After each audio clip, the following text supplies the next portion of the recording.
La santé est une nécessité. Nous en avons marre de vivre dans l'obscurité. La santé est une nécessité. Nous en avons marre de vivre dans l'obscurité. La santé est une nécessité. La santé est une nécessité. La somme du dund wetam bi. Courant la ñu bëgg. La somme ci wetam bi.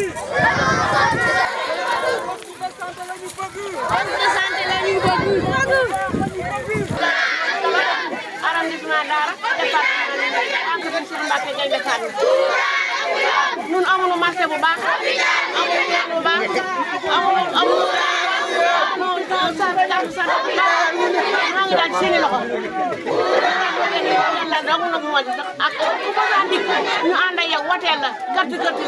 def na comme ça basang lal li léegi nag dootul basang kenn di lal ngay leer da ngay wax baax na. madame Ndiaye ASC Natron ci gaz bi waaw bëri na ay jafe-jafe yu ñuy dund ci gaz bi comme amuñu électricité. mi ngi tàkk bismillah. waaw man maa ngi tudd Fouta Diarra madame Ndiaye ñu jaay ASC Natron ci gaz bi daali ñun bëri na ay jafe-jafe yu ñuy dund ci gaz bi lu mel ni ñàkk courant gaz bi amul robinet tamit malade bu ñu amee accouchement bu fekk dañ koy préparer pour yóbbu ko ci poste de santé bi dayaale fukki kilomètre ak benn te charrette la ñuy dugg mën naa am ay complications mën naa accoucher ci yoon bi bëri na ay problème yu ñuy dund yu bëree bëri ci gaz bi amuñu ambulance bu ñu amee kuy wasin ci charrette lañ lay teg daw ak yow ay kilomètres te xam nga di loolu bëri na ay jafe-jafe loolu wóorul jigéen ba mucc nga dogal ko ci charrette li mag moom dara bu fekkee daa ñëw fii ci case bi def accouchement inopinée daa ñëw rek mu di këtt di joon nga xam ne mënoo kaa teg ci charrette foog nga accoucher ko bu dee guddi la torche ngay yor ba ngay dox di nga dem kër wala kër pour wuti fa loolu dafa doy bëri na ay jafe-jafe ñu dugg ci case daal ñoo ngi ñaan ku ñu jàppale utal ñu courant yoon ak ambulance ak ay garab ba pare tamit utal ñu personnel qualifié soxla nañ ko bu baax da nga yóbbu malade nga dem ba ci yoonu ma am doom ci yoonu nga xam ne daar ma ak daar ko dos fukki kilomètre la ak juróom benn ñun dañuy yóbbu malade man bàjjenu gox Matron ASC da yóbbu naa malade am na dama dem ba ci yoonu mu am doom li ma amee doom laa la wax xale bi ma àndal moo dem ci pël gi moo am fa baas ñëw muur ma te ki may yóbbu kooku am doom taaw la te xam nga loolu danse la waa daar ko dos danse rek la ñu dimbale te yàlla tax sonn nañ jooy ñun bu ab sëy ma ne ñun tas nañ sëy bi soxlaatuñ sëy bi nañ ñu dimbale waaye noo tudd Khady Diop Matron Daara Khoudoss ASC bàjjenu gox relais ubbi nga kaas baa ngi ne ab focus la gis nga Matron Daara Khoudoss bàjjenu gox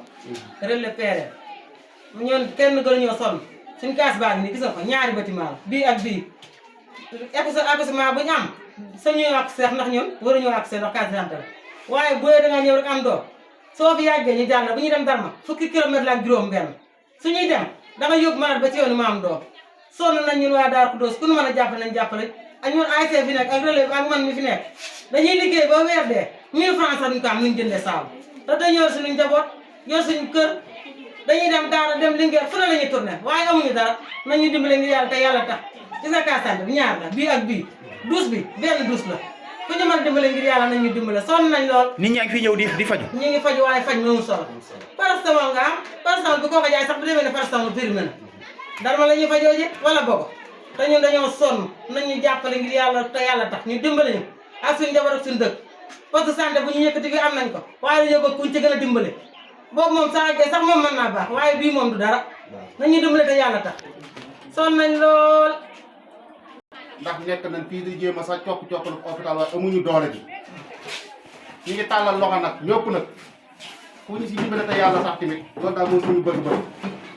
gis nga lii boo gisee ni fi mu toll dana nekk di jàppandi rek waaye du hôpital bu dara waaye nag loolu wolof Njaay wax ko amul maam namp xamul namp waaw ko amul yaay namp maam li ñoo ñu ko jëndal jënd ñu bagage teel saa yi waaye amul dara teel fii nga xam ne focus bi yow boo nawee sax doo génn daanaka matériel bi ñu jëndal jël ñu daal ndax amuñu fañ ko def lii da ngeen am ci matériel. lii bëri bi ak benn tubaab moo jóge réew ma ñoo jël ñu ay ventilo ak bagage yëpp moo ñu ko jox waaye nag defuñu ko defuñu dara ndax amuñu fii baaxul. wax dëgg yàlla